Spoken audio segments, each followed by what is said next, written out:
wounded guard returned to the village with blood all over his body. He limped into the palace and fell on the floor before the king. The whole room went quiet. Everyone leaned forward as he spoke.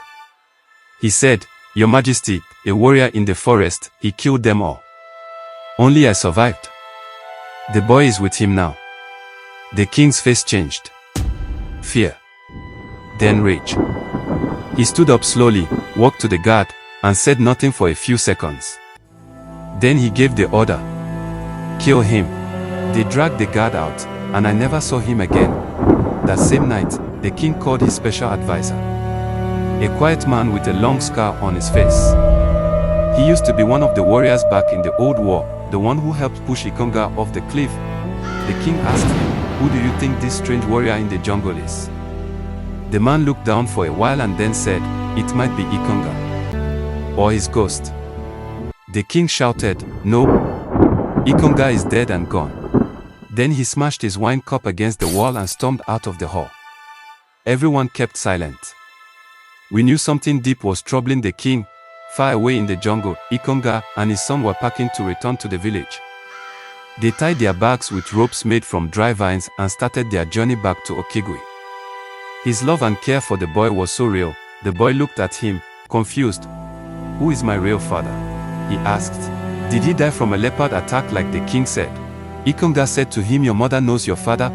Back in the village, the king was not done. He was more afraid than ever. He gathered his generals and said, "Send another troop, hundreds this time.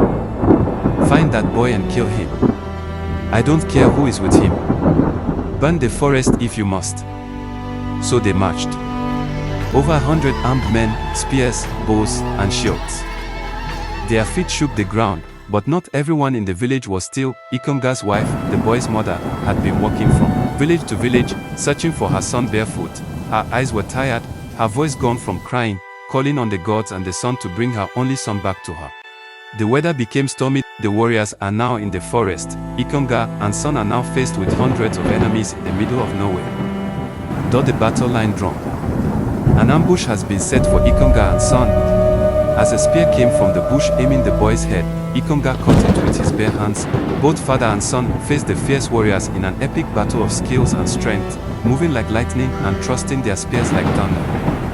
The fight lasted for several hours before Ikenga and son defeated them and stood tall among the dead warriors. Ikenga and son headed straight to Okigwe.